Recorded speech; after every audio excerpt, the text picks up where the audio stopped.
If you suffer from headaches, you're not alone. 1 in every 6 people suffer, and more than 8 million Americans visit their doctor for headache-related issues each year, 75% of which are women. Of course, women go through more hormonal changes each month and their moods fluctuate, which can cause migraines to the point of many unable to even function, let alone work or be the mother or wife they typically are on a daily basis. We need help. But the side effects from NSAIDs like Advil or other over-the-counter anti-inflammatories sometimes aren't worth it. But did you know that CBD has been shown time and time again, study after study, to be one of the best natural anti-inflammatories available? And no prescription is required. Ned is a brand I've been personally consuming for over 2 years, and one of their newer products is their Brain Blend. It not only contains full spectrum hemp, but also botanicals to help support brain function and clarity, such as MCT, ginkgo, bacopa, Siberian ginseng, lion's mane, and lemon essential oil. I took this blend when I had a major headache, and within 30 minutes, it was gone. No joke. So if you need a natural relief from headaches or just want more clarity in your brain to think and focus, I highly recommend Ned's Brain Blend. Become the best version of yourself and get 15% off Ned products with code DIGEST. Go to helloned.com/digest or enter code DIGEST at checkout to get 15% off. Thank you, Ned, for sponsoring the show and offering my listeners a natural remedy for some of life's most common health issues.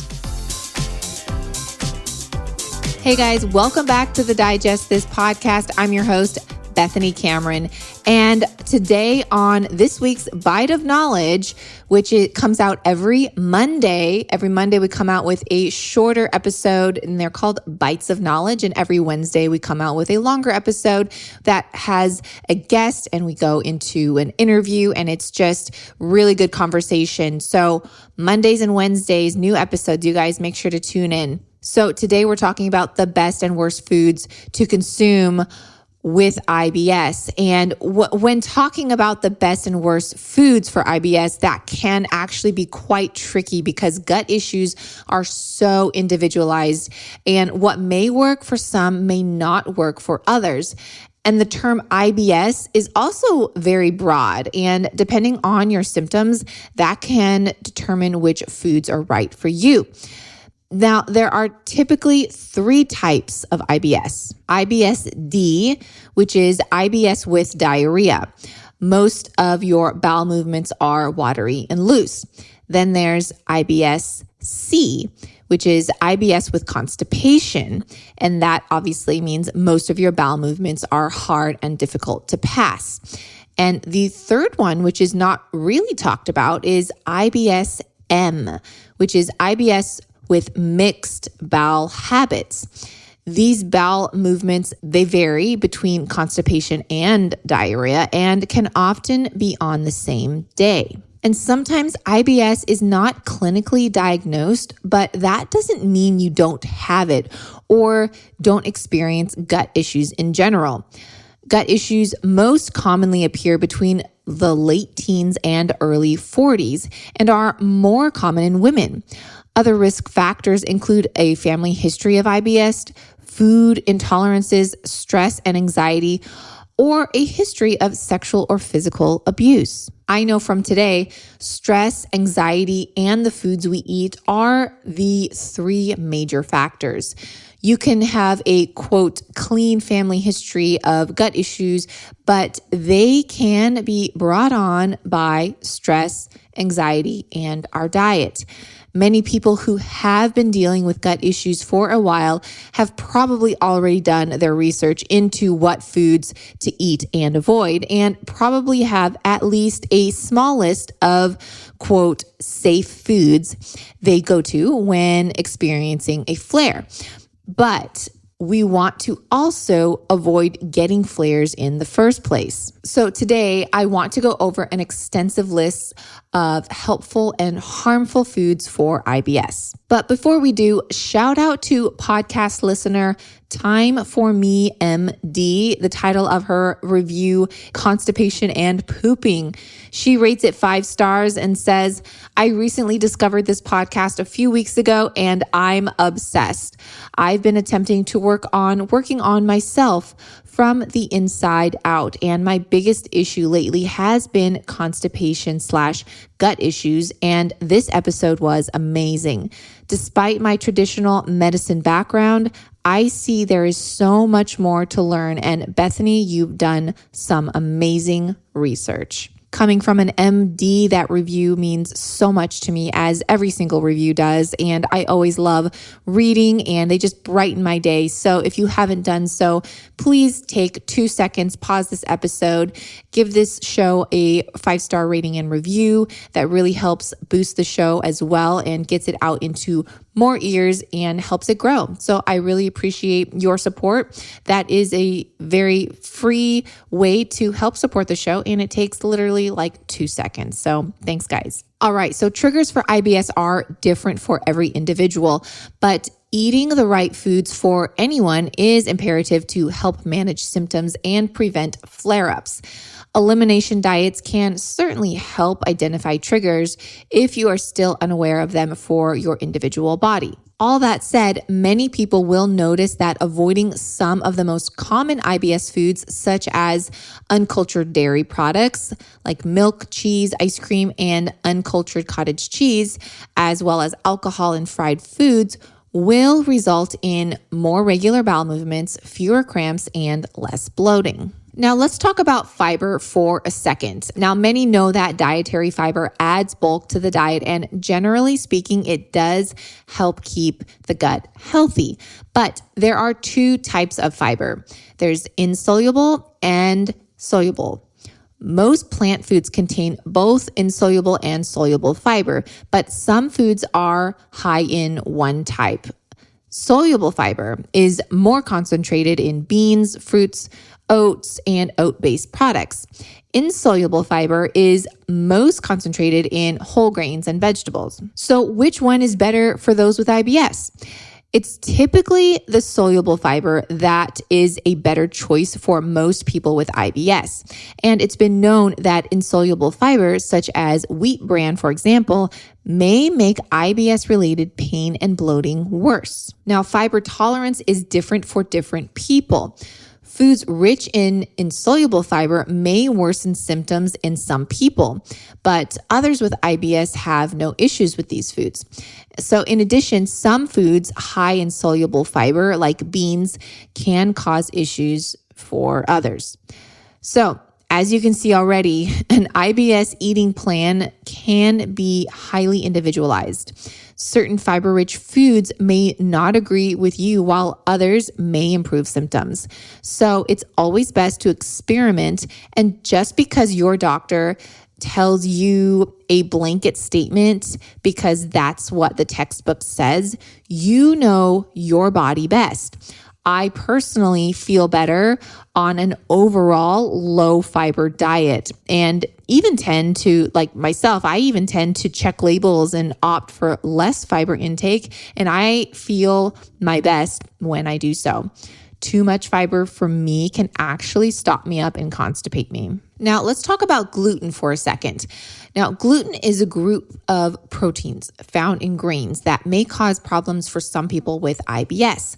Grains containing gluten can include rye, wheat, and barley. Some people's bodies have a serious immune reaction to gluten known as celiac disease. Others may have a gluten intolerance or sensitivity. These conditions share symptoms with diarrhea-predominant IBS. If you have celiac disease, obviously you should avoid gluten altogether. But if you have a gluten intolerance, such as myself, you may still want to avoid gluten to feel your optimum best.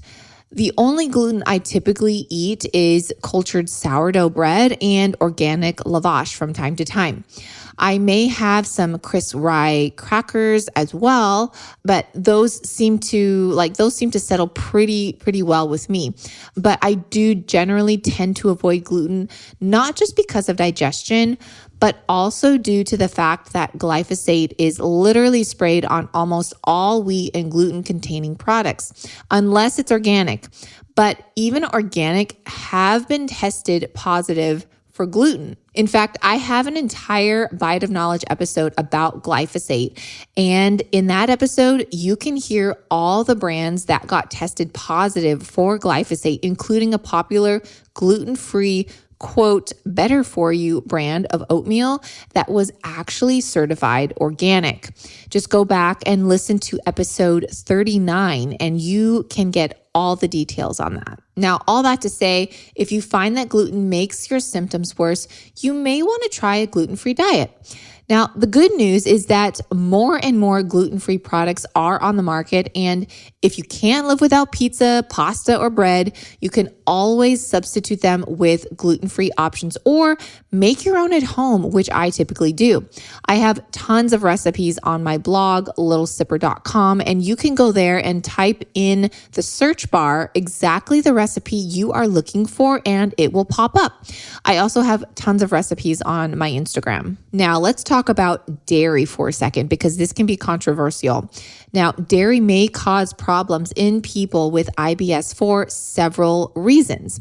First, many types of dairy are high in fat, which can lead to diarrhea. Switching to a low-fat or non-fat dairy may help reduce your symptoms.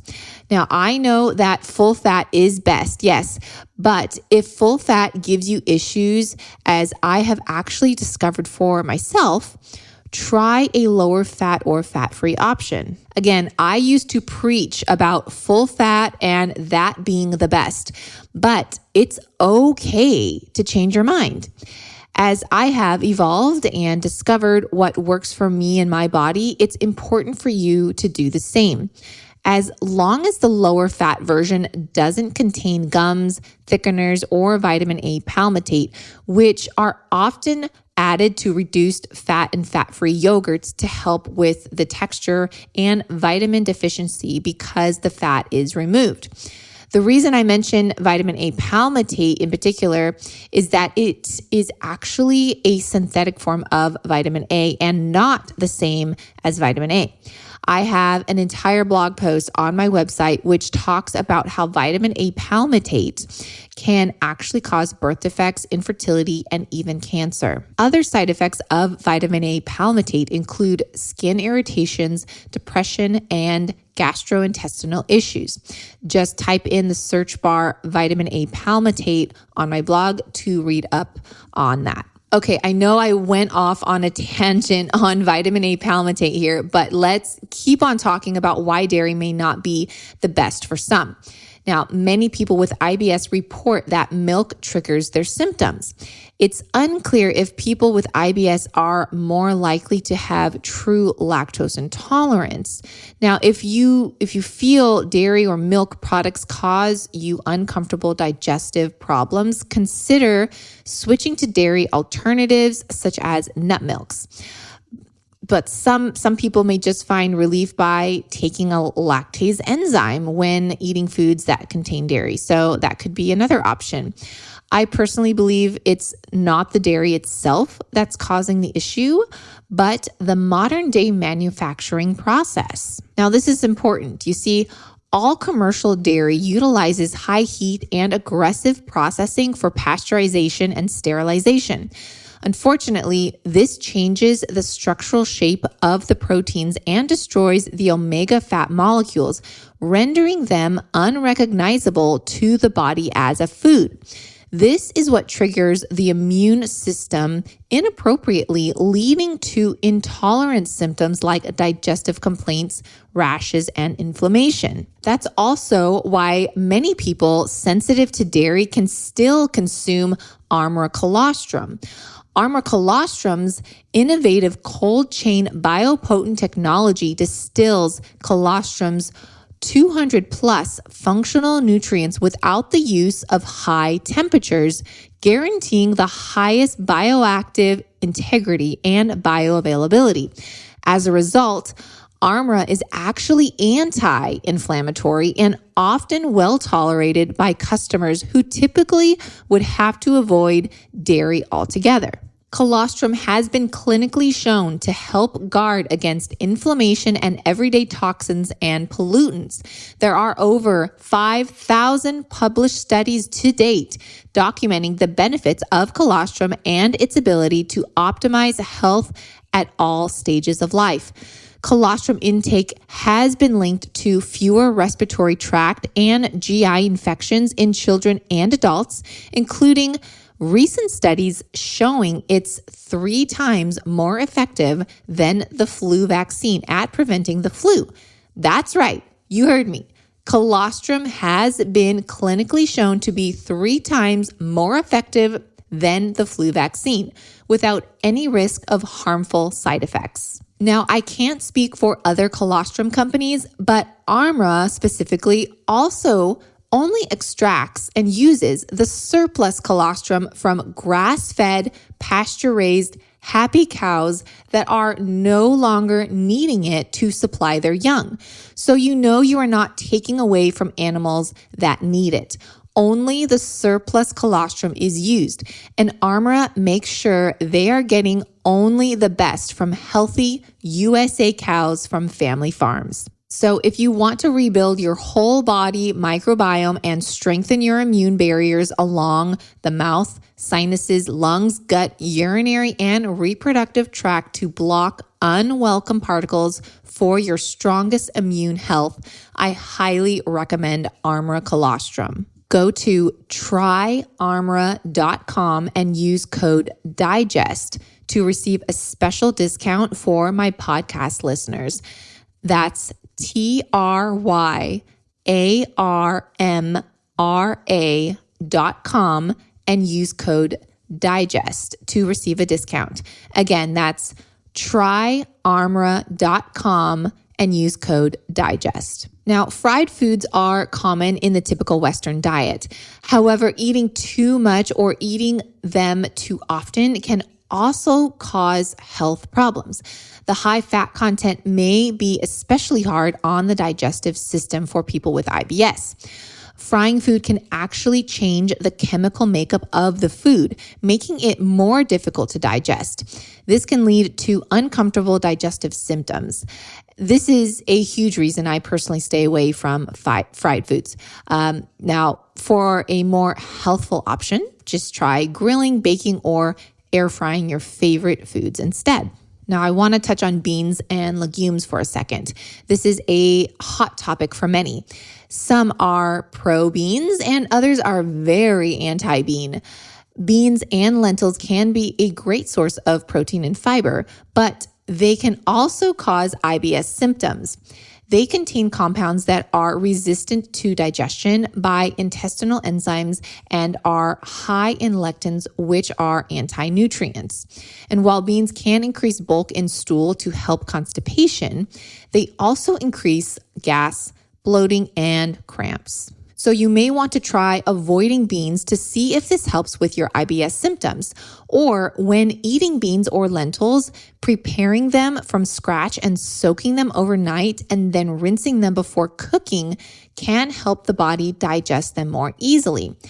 Best to avoid canned beans if you feel legumes are causing you issues. Now, highly processed foods are another culprit of IBS symptoms, and I feel like I don't need to go into this category too much as many listening already stay clear from these types of foods, but I did want to quickly note them here as they cause loads of digestive issues, mainly because they are in fact highly processed and difficult to digest, as well as not really giving any nutrients. They are also very high in fat, sugar, and iodized salt, which is not sea salt, but the kind of salt we want to avoid. That's the really tiny sea salt that probably maybe like our parents grew up with, right? So eating too much of these foods can lead to health problems for anyone, really. In addition, they often contain additives or preservatives that may trigger IBS flare-ups. There's even a 2019 review found that eating 4 servings of ultra-processed foods per day was linked to a higher risk of developing IBS. So when possible, making meals at home or buying fresh produce is a healthful alternative to buying processed foods, right? I feel like that's a no-brainer. Next culprit is sugar-free sweeteners. Now, sugar-free doesn't mean it's good for your health, especially when it comes to IBS. I talk a lot about this on my Instagram. Even stevia has gone national with news reports and studies linking it back to several health conditions. I mean, if you've been following me for years, I have an Instagram story highlight dated back in like 2016 of me talking about how stevia is not good for you, and people called me crazy and didn't believe me. Now we are in 2023 and my years of being put down have finally paid off into me being right. I'm just waiting 7 more years for all the other things I've claimed to come true and to fruition. So I won't back down on what I state, you guys. It's all bound to catch up. So all that to say, sugar-free sweeteners are a type of carb that is not digested by the body, which causes gas, bloating, cramping, diarrhea, among other issues you may or may not even notice until years later. Now let's talk about garlic and onions. So garlic and onions, they can provide flavor in your food, right? I love them, but they contain fructans, which can be difficult for your intestines to break down.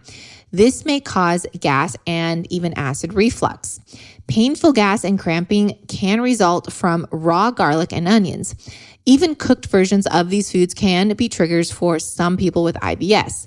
But if cooked down until the garlic and onions are sweet, more are able to digest them without discomfort. Again, this is all individualized.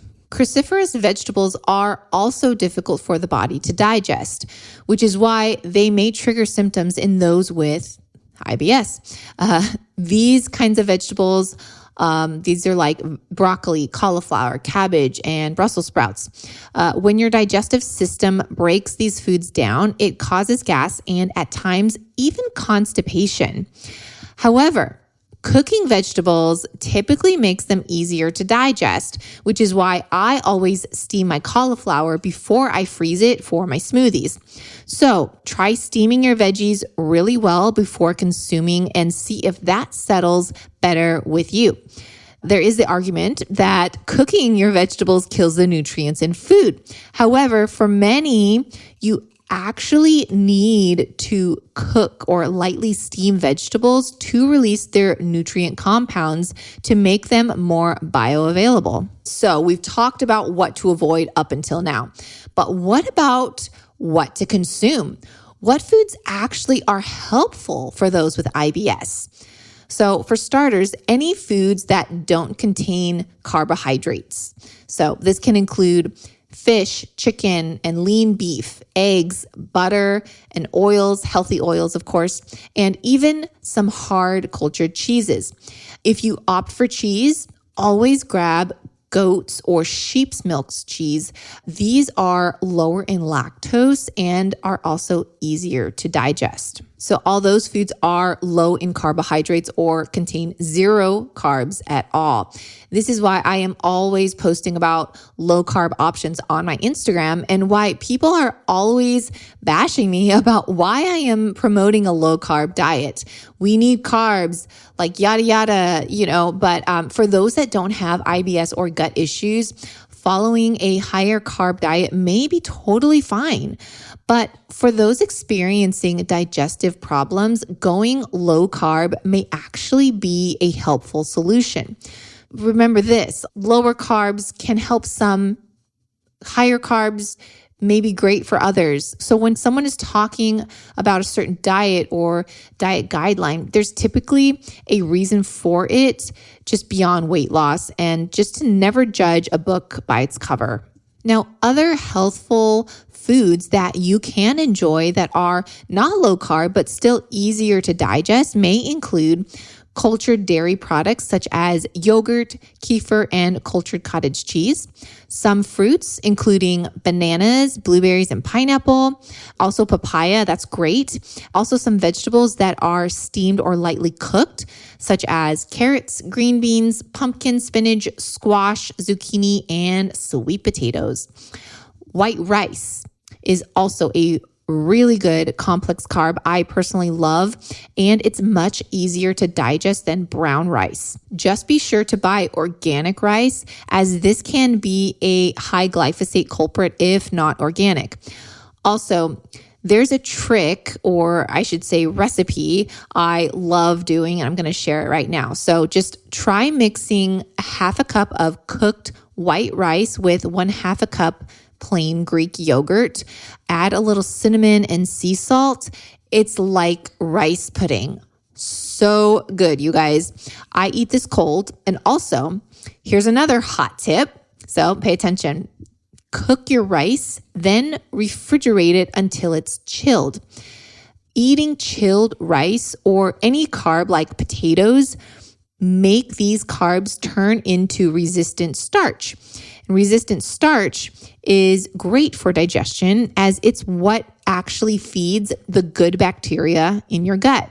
So the chemical compounds actually change when complex carbs such as rice and potatoes are cooked then cooled.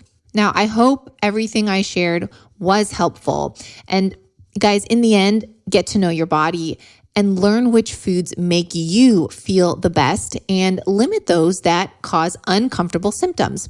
Keeping a food and symptom diary can help you figure out which foods to eat and which ones to avoid.